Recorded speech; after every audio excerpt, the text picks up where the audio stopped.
the meeting to order. Okay, thanks. Any declaration of conflict of interest? Anyone? We have one subject to cover, and that is the St. Martha's project. Nobody in a conflict of interest or declaration of conflict.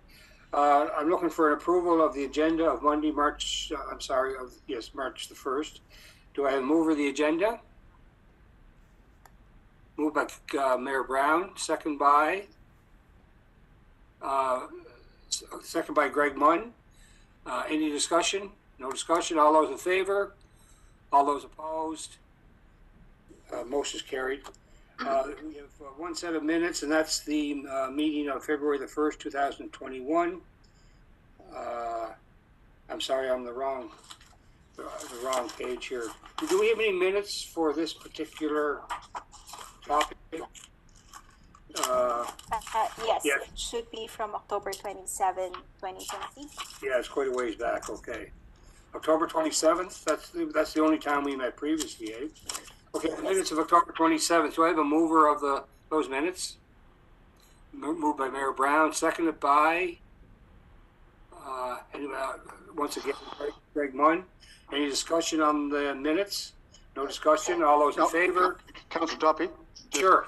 I keep bringing this up. Yes. I know this committee did a design review for the Fitzroy Parkade, and yes, we recommended a facade.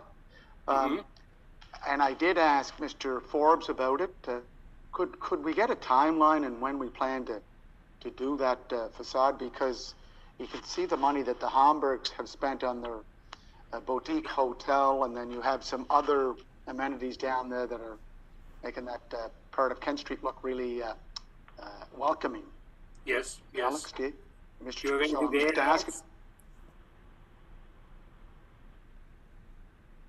I can't hear you, Alex. You're mute.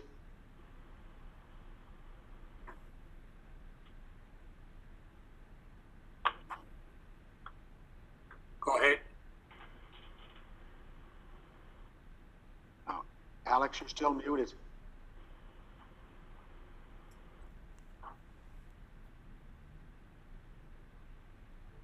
No.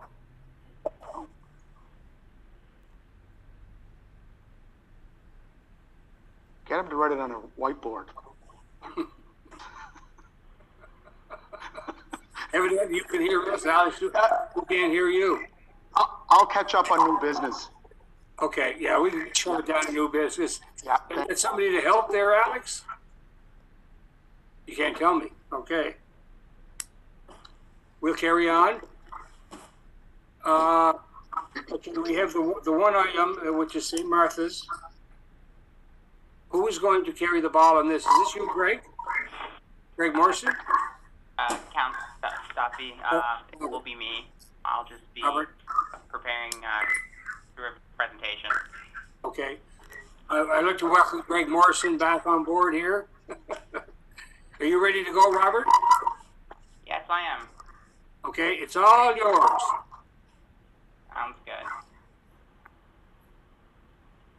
All right, so we received an application for a 48-unit apartment building on 18 St. Martha's Court. Essentially, this is the subject property in question. So it's just off of Mount Edward Road, and St. Martha's Court is a continuation from the Fern Garden Drive. Just to give the board members some context, the property that's highlighted is the subject site, and as you can see, the Confederation Trail, Rails to Trail, runs basically northwest of the site. So again, keep that in mind when looking at the context of the development. This is the subject site plan with the proposed building layout, as well as the parking and access points. Note that the parking is situated behind the building, so screened from the street itself, and it abuts just along the Confederation Trail. This is one portion of the layout looking at the building from St. Martha's Court. As you can see, the renderings they break up the facades with different treatments and colors. I believe the The material of the building is vinyl, but I'm sure that Mr. Morrison's on hand if he can answer any particular questions regarding the any particular design questions that you may have. Again, another rendering showing the Confederation Trail there with the parking and the building layout with the access. And then we have some more elevation renderings here. And that's about it. Now, the one thing that staff just wanted to bring forward was that when this went through a CDA amendment, Comprehensive Development Amendment, there was a condition that was placed in the development agreement that due to the fact that at the time of the approval, there was no elevations that were submitted or renderings. So when council approved the subject building, it was made to the condition that it would be subject to design review. That was just to ensure that council at every opportunity, and the design review board had the opportunity to take a look and ensure that the design was in keeping. Now, as everyone is aware, we do not have design criteria for any development that's outside of the 5 front lot area, which this is. The only time that we require design review is in situations where developments consist of affordable units, which I do not believe this development is. This is just subject, again, to the condition of the CDA amendment to ensure that it go through design review and that it would provide an adequate design. Another thing that should be mentioned is that Aaron Stafford worked with the St. Dunstan's group on designing design standards, looking at everything from site design, lighting, to building materials, as well as form and context of any buildings that are constructed on St. Martha's Court. And then those are registered by restricted covenant on title. So there is a process in place internally that these buildings will go through design review. The fact that it's here today is just formality to take a look at and get approval from the design review board if they're comfortable with as the proposal is laid out and the design is submitted, that they're fine with that. Staff has no concerns with the proposal as it's provided, considering that they do break up the facade with different materials. And if this design was submitted at the time of the CDA application, staff would have supported it at that time as well. So if there's any questions, I can answer them. But if not, we can go to perhaps a vote. Thank you. Thank you, Robert. Is there any discussion, any questions, concerns, suggestions for Robert? Maybe I'll go around the room. Sharon, you okay? Or fine by me. Great. I'm sorry, go ahead, Sharon. I'm fine. Okay, thank you. Greg?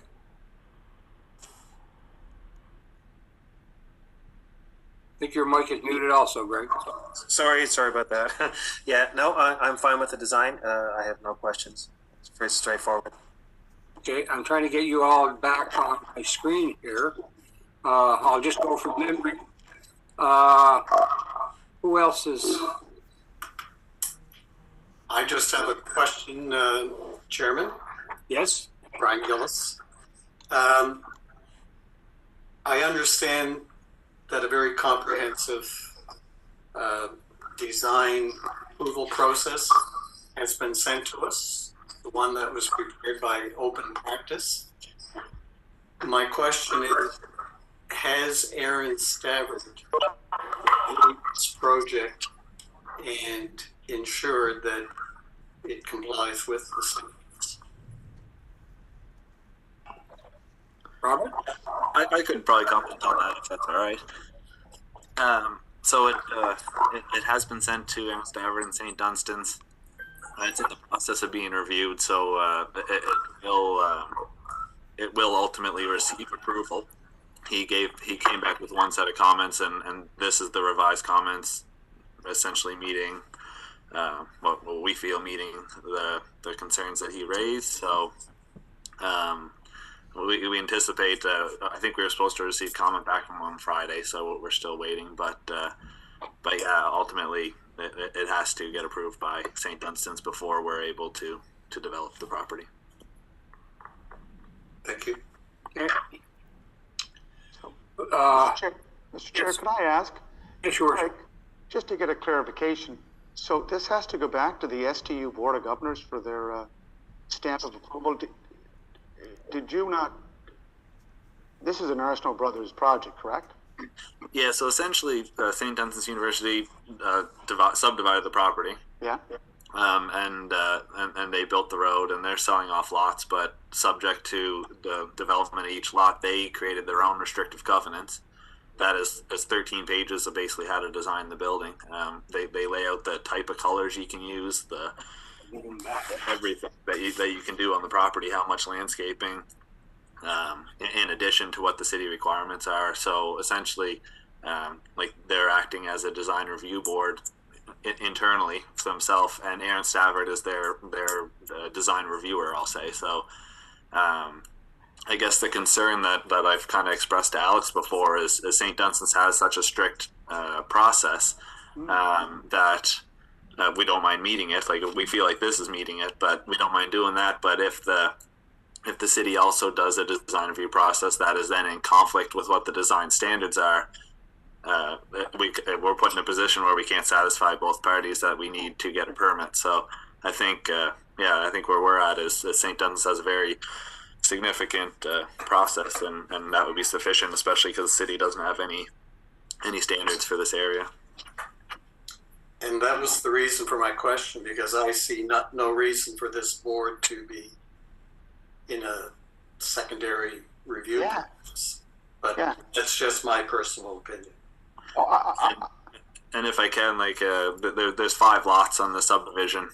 So, I mean, if it might save you guys time if you were to take an approach where you didn't need design review because you're comfortable with St. Dunstan's design review, you're going to have 4 others come back to you in the future if you kind of thing, if you didn't want to. So Greg, how could it even contradict what we have as a design review process? Like, is their design review process mirroring what we're doing, or? Well, essentially, the city doesn't have any process, right? So you would send it to an external design reviewer. Say you'd pick Robert Matthews in Ottawa, and he would look at it and say, I like the building, but I would change these 5 things. And if those 5 things don't align with what the St. Dunstan's design review standards are, then we're between a rock and a hard place. Like, for example, you'll see the wooden, they look like little wooden walls, wooden fencing on each of the balconies. Mm-hmm. The purpose of those is St. Dunstan's won't allow any kind of heat pumps or heat source to be on a visible side of the building unless they're screened. So we put basically a little fence, a 4 foot wide by 8 foot tall fence on each of the balconies to hide the heat pump. So like that's one way to satisfy it. But if Robert Matthews looked at it and says, I really don't like those fencing, then there's really no way we can resolve it. You know? Yeah. So who overrides who? City or STU Board of Governors? Well, unfortunately, we need the St. Dunstan's to approve it before we can build, and we need the city to approve it before we can get a building permit. So I don't know who overrides who. and this is the last question, Mr. Chair, but STU, if you look at the overview of the Google map, they still have a lot of property to develop out there. So it's interesting. Thank you, Greg. Okay, thanks, Greg. Thank you very much. Thank you, Brian. Anyone else have any comment? Sharon has expressed hers. Chris or Greg? Or Greg, you were already up. Alana? Julie? I don't think I have a question. I was interested. I don't know if there's more information when it comes to that. It seems like no one really has the main decision-making power. It's if there's any more information to help better explain that, like what we're actually doing today. Yeah. Oh, I got. Well, I think what we're doing, I'm not sure, Robert, I think what we're doing is kind of borrowing the design review aspect of life as though it applied to the 500 lot, but knowing fully well it doesn't apply to the 500 lot. It's far, far away to the north, almost to the arterial highway, but pretending it's in the 500 lot, and then hoping that, I guess, that the SDU will have their say, and the city of Charlottetown will have their say, and whatever that say is, we'll move on from there, I guess. And is that it, Robert Silke?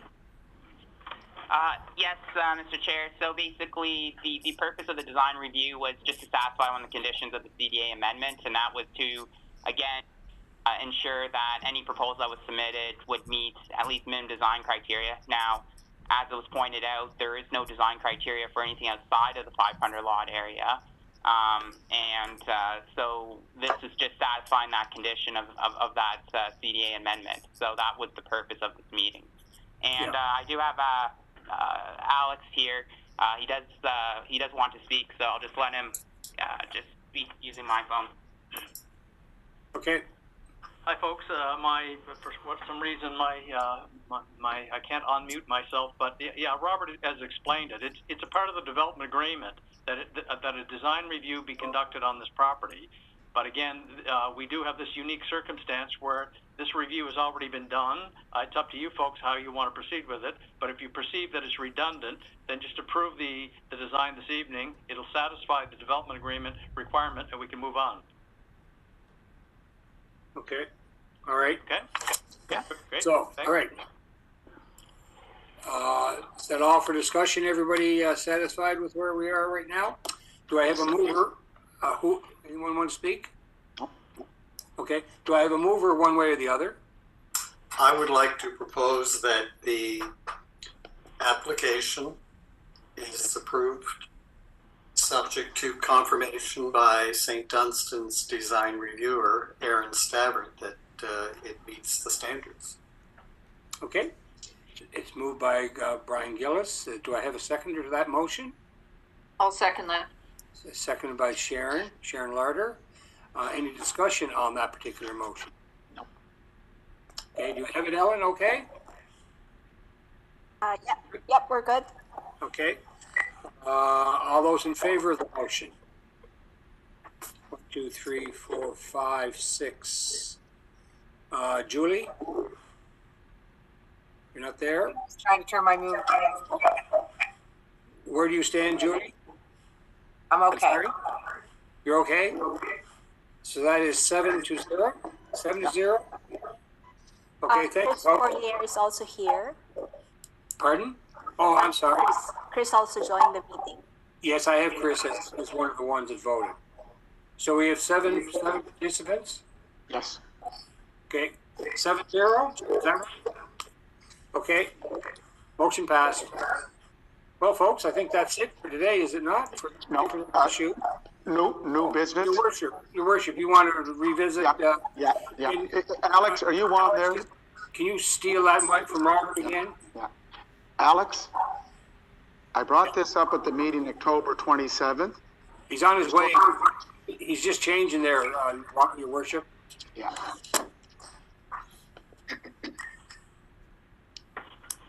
Hi, I'm here. There he is. Alex, I brought this up on October 27th. It's under 130 Fitzroy Street, the Fitzroy Parkade, and the design review. What are the steps to carry out the decision of the design review board last year on getting the work done? So it's still a requirement that the work be done, and there was a delay to get the work done because of timing and things like that. But to my understanding, and again I'll follow up ASAP with Mr. Kelly, but it's a budgetary requirement. I don't know whether CADC had or did not have the budget, but I will look into that, and that's where it was left, and I will look into it for you. Thank you.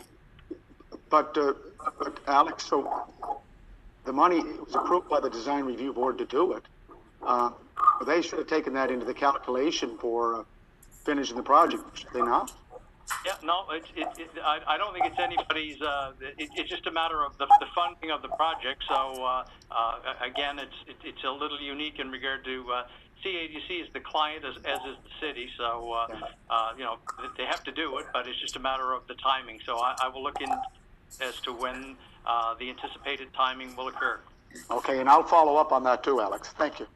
Okay, thank you. Thank you, Alex. Thank you, Your Worship. Thank you. Do we have any other business to transact? Any issues? We're okay. Do I have a motion to adjourn? Moved by Mayor Brown, seconded by Greg Munn. to adjourn. All those in favor? All those opposed? In favor? Thank you, folks. Start.